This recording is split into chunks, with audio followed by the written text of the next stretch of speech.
Does dyslexia affect speaking? Well, it's not a speech disorder, such as when someone has trouble pronouncing certain letters, for example. Dyslexia does affect speaking in certain ways, and we're going to talk about 4 of those in today's video.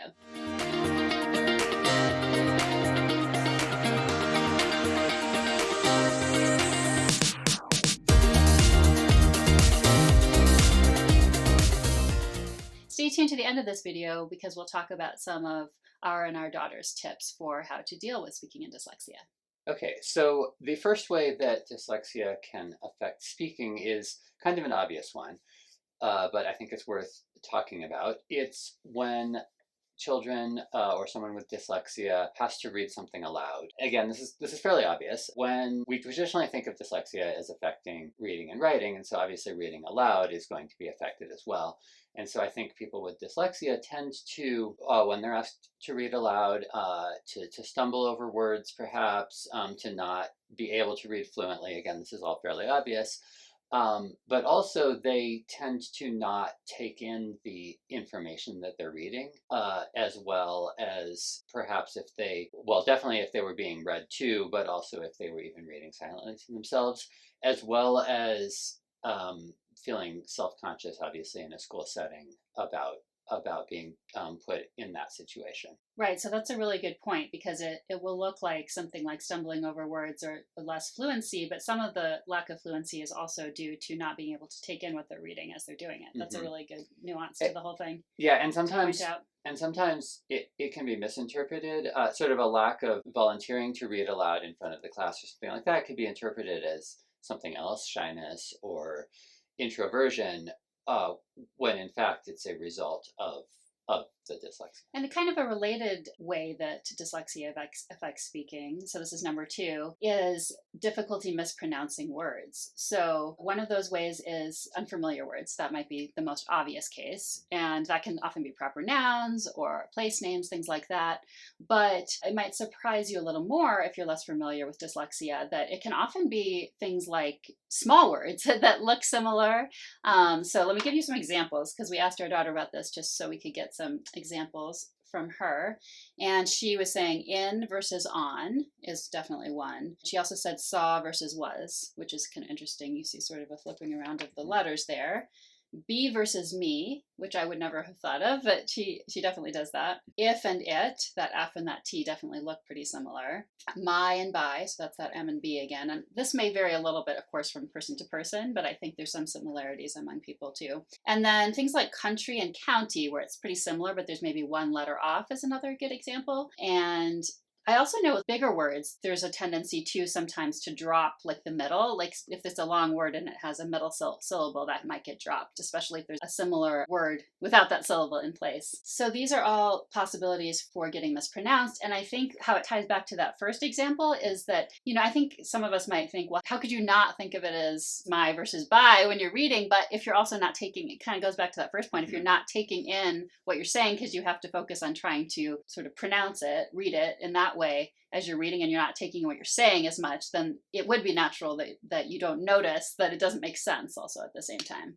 Yeah, that's a key point that I want to emphasize is that people without dyslexia, I think, tend to rely a lot on the context of what they're reading in order to recognize some of these smaller words. And I think that's why we see that in people with dyslexia when they're reading to themselves or when they're reading aloud, that they're not able to get the broader context, and so they sometimes can mess up those little words that seem obvious to those of us who don't have dyslexia. The third way that dyslexia can affect speaking actually involves something that is a little bit counterintuitive in that it affects math and science as well. And so this is really interesting because we don't think of math and science as even necessarily being an academic subject that requires verbal skills, but there are in a school setting, there are many situations in which children are asked to explain problems. For example, in math class, often the class will be working on a problem all individually, and then one student will be called upon to give the answer and explain the problem to the class. And I actually asked our daughter about this the other day as well, and her response, and I'm paraphrasing here, not quoting exactly, was, "Oh, I hate explaining math problems to the class because when I'm doing the problem, I'm not thinking about it in words." And I thought that was really fascinating because it's something that I wouldn't necessarily have thought of, and it's something that I think a lot of teachers and other students maybe don't consider as well. That those of us without dyslexia are so used to thinking about the world and everything we do in terms of words, and are sort of more ready to explain that verbally. And people with dyslexia are not, often they're strong in visual spatial skills. They think of things in pictures rather than words, and so they're not ready to translate what they just did in a math problem or in a science problem to a fluent verbal expression.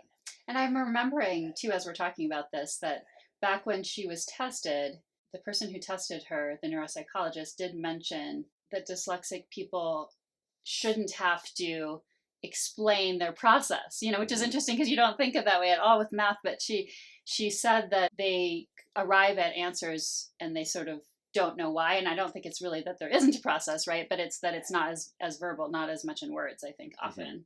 So that, I think that connects back into that. But it's easy to forget in the context of everyday and that's life. interesting. And just to point out something is that I didn't understand that when the person who did the testing told us that. I didn't understand that until very recently when we were talking to our daughter about this, and she explained. She's old enough now, she's in high school, she can explain exactly what's going on there a little bit better. Right. Yeah. Ready to move on to number 4? Number okay. 4. So number 4 has to do with giving oral presentations. So this is a skill that's very highly emphasized right now in schools. Our daughter, it's a kind of an IB track pathway, so there's a lot of emphasis in IB, but it's not always just an IB pathway. Like, I think it's emphasized all throughout, even in elementary school now. It's thought of as an important skill, and I think a lot of people would think that dyslexic people would like that better, and I think in some cases they do, depending again on personality things, or if they're nervous about speaking or other things like that. However, there definitely are factors that affect giving the presentation that have to do with dyslexia. So if you think about, I think one of the easiest analogies is how we often understand that it's difficult to take notes from the board, right? The looking back and forth and seeing exactly where the letters are in the lines and going back and forth very quickly because you have to find your place each time in seeing what's happening. So that's similar in giving a speech. So teachers often emphasize because for fluency reasons, they emphasize don't memorize it, don't write it all down, just have an outline. But that is that kind of, if you think about giving a speech and trying to do it from your quick notes and looking at them and to be reminded, it's very much that quick looking at something that's reading words and then coming back and then looking again at a certain time. And that fluency of doing that is much more difficult. Yeah, even just reading your slides, if you prepared a slide in Google Slides or PowerPoint or something, even just like literally looking at the slide and reading the content of the slide to the class is much more difficult for someone with dyslexia. And I think that's something that can be a little bit confusing for teachers and for parents, because some children with dyslexia have naturally compensated by becoming better at memorizing, becoming sort of enhance their oral skills. And so it's a little bit counterintuitive maybe that giving a presentation, especially if there's any length to it, is going to be potentially difficult and stressful for them because of the trying to talk while looking back at notes or looking back at slides and reading, jumping to a little bit of content to read. Right, and this is reminding me again of when our daughter was tested, because very early on, I think she was only in first or second grade. This was actually a very early part of the whole testing journey. But what we did find out from that was, because they were testing a lot of different skills, even though they actually didn't realize she was dyslexic yet, they found out that she was really high, something very high, like graduate level or something like that, in oral memorization. And so I think we realized at that point that she was compensating because we were starting to understand what was going on, but it was pretty shocking that compensation had happened to that extent. But I think that can often be true. But it was more about memorizing and being able to hold all that in her brain at once. Right. And I guess I just want to add one more thing with respect to the oral presentations, is that, again, this can be misinterpreted as a shyness or a lack of willingness to be in front of the class, when I think it's always worth looking a little bit deeper and figuring out if there's another, and this is true for any child, dyslexic or not, to look for sort of more of the underlying reasons about why they might be resistant to doing something like an oral presentation. Yes. Okay, now we'll shift gears a little bit. We've talked about 4 ways that dyslexia can affect speaking. And now we're going to talk about 4 potential accommodations that dyslexic children can use for that in school. The first one is recording a presentation ahead of time, or pre-recording a presentation. This is something that our daughter has employed with some frequency, actually. And it's something that it's nice because in this different day and age, different from when we were in school, the technology is right there on your phone or your iPad or your laptop in order to pre-record a presentation, and then the teacher can play that for the class. And so that allows several things. One is it allows most importantly, it allows the child to do multiple takes if they need to. So if they mess up, if they're unable to read their notes quickly enough, they can record it again, or they can pause the video, look at their notes, take the time they need to understand what they're about to say, to fix a pronunciation or whatever, and then do the actual recording, and then they can take a little bit of time to edit that down into more of a cohesive presentation. So another tip is to have your dyslexic child rely a little bit more on memorization than is typically suggested. They don't necessarily have to memorize the whole thing, but especially if there were pieces of it, let's say there's like a particular part that doesn't flow naturally, or they know they're always looking back as they practice, that could be a good technique to use. And then just in general, they might need more practice. So just trying to be patient with if they want to practice for you a lot more times. I know our daughter, maybe not as much recently, partly because of doing the recordings, but previously would want to practice a lot with us. And she does get somewhat nervous with speaking, so it relates to that as well. But I think even for people who aren't nervous about speaking, it could be due just simply to needing that more practice to sound more fluent. Do you want to do another tip? Sure.